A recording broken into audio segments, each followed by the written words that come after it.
Assalamualaikum warahmatullahi wabarakatuh. Selamat pagi Ibu dosen dan teman-teman sekalian. Alhamdulillahirrabbilalamin wabihi nasta'in Allahumma dunya waddin wassalatu wassalamu ala asrafil anbiya'i wal mursalin Sayyidina Muhammadin wa ala alihi wa sahbihi ajma'in amma ba'du. Pertama-tama marilah kita panjatkan puji syukur atas kehadirat Allah Subhanahu wa taala yang mana pada kesempatan hari ini saya dapat mempresentasikan tugas saya dengan judul moderasi beragama di Indonesia. Dan tak lupa salawat serta salam kita junjungkan kepada Nabi besar Muhammad SAW. Sebelumnya perkenalkan, nama saya Afriska Anggreni dari jurusan Teknik Sipil. Di sini saya akan menjelaskan mengenai moderasi beragama. Sebelum membahas lebih lanjut, alangkah baiknya jika kita paham dan mengerti apa itu moderasi. Karena di negara Indonesia sendiri adalah negara yang penduduknya sejumlah 86,88% memeluk agama Islam. Di dalam dunia, Indonesia merupakan negara yang penduduk muslimnya terbanyak sehingga menjadi sorotan dalam hal moderasi Islam. Moderasi sendiri ini adalah suatu paham ajaran pokok agama Islam. Dan Islam moderat itu adalah sebuah paham suatu agama yang signifikan dalam konteks suatu keberagaman dalam berbagai aspek, baik dari aspek agama, suku, adat istiadat, dan bangsa itu sendiri. Dan di sini kata moderasi jika dalam bahasa Arab adalah al-wasatiyah. Wasatiyah sendiri memiliki arti keseimbangan antara dua arah yang saling berhadapan atau bertentangan.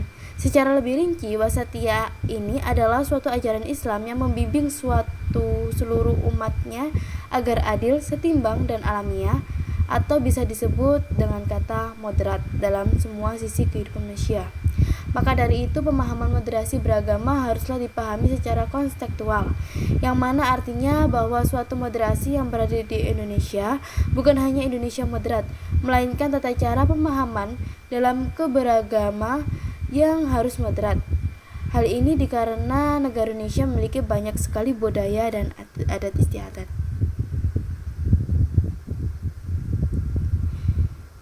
Selanjutnya saya akan menjelaskan mengenai apa itu Islam. Islam sendiri merupakan agama yang penuh dengan keberkahan, agama yang sempurna yang mengatur dari segala aspek, baik dari aspek ibadah atau bisa disebut juga hubungan manusia dengan Allah Subhanahu wa taala, dan dari aspek muamalah atau bisa disebut juga hubungan manusia dengan manusia. Agama Islam ini adalah agama yang dibawakan oleh Nabi Muhammad SAW. Islam merupakan agama yang paling banyak dianut oleh penduduk yang ada di Indonesia, dengan jumlah penduduk terbanyak di dunia saat ini. Bahkan 86,88% dari 100% penduduk Indonesia menganut agama Islam. Seperti hanya tadi, wasatiyah ini adalah kata lain atau adalah bahasa Arabnya moderasi. Dan di sini wasatiyah adalah keseimbangan antara dua masalah, sebagai penengah atau pemisah antara keduanya yang sedang berselisihan. Karena tanpa adanya keseimbangan, maka tidak akan tepat kuantitasnya dan bisa sebagai batas ukur sesuai kadarnya. Penengah ini tidak mewujudkan adanya suatu yang dibenarkan dalam radikal beragama, serta kebalikannya juga. Dia tidak membenarkan juga upaya mengabaikan kandungan Al-Quran sebagai dasar hukum utama. Oleh karena itu, wasatiyah lebih cenderung menghormati satu sama lain, serta tidak juga renggang dalam memaknai ajaran Islam. Di sini unsur-unsur al-wasatiyah ada 4. Yang pertama, Rabbaniyah atau ketuhanan, dan insaniyah atau kemanusiaan. Yang kedua, memadukan antara madiyah atau materialisme dan ruhiyah atau spiritualisme. Yang ketiga, menggabungkan antara wahyu atau revelation dan akal ration. Keempat, antara masalah amah atau al-jamaiyah dan masalah individu atau al-fardiyah. Latar belakang Islam moderat. Dalam latar belakang pemikiran keislaman di Indonesia, konsep dari moderatisme memiliki 5 ciri sebagai berikut. Yang pertama, ideologi non-kekerasan dalam menyebarkan ajaran Islam. Yang kedua, mengambil alih pola kehidupan modern beserta seluruh bentukannya seperti sains dan teknologi, demokrasi, HAM, dan sebagainya. 3. Penggunaan pemikiran yang luas dalam mendekati dan memahami ajaran Islam.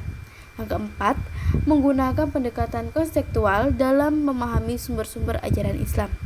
Yang kelima, penggunaan ijtihad dalam menetapkan hukum Islam atau istinbat. Namun demikian, kelima ciri tersebut dapat diperluas menjadi beberapa ciri lagi seperti toleransi, harmoni, dan kerjasama antar kelompok agama yang berbeda. Ruang lingkup Islam moderat sendiri dalam lingkup Indonesia, Islam moderat yang mengimplementasikan ummatan wasatan terdapat dua golongan, yakni Nahdlatul Ulama atau bisa disebut juga NU dan Muhammadiyah. Keduanya mengajarkan ahlu sunnah wal jamaah yang mengajak bertoleransi serta kedamaian dalam menyebarkan ajaran Islam. Sikap moderasi NU tidak terlepas dari akidah ahlu sunnah wal jamaah yang dapat digolongkan pada paham moderat. Dalam anggaran dasar NU dikatakan bahwa NU ialah persatuan beragama yang berakidah Islam menurut paham ahlu sunnah wal jamaah dengan menganut 4 mazhab yakni Hanafi, Maliki, Syafi'i, dan Hambali. Mungkin itu saja yang dapat saya sampaikan, kurang lebihnya saya meminta maaf sebesar-besarnya. Akhirul kalam, wassalamualaikum warahmatullahi wabarakatuh.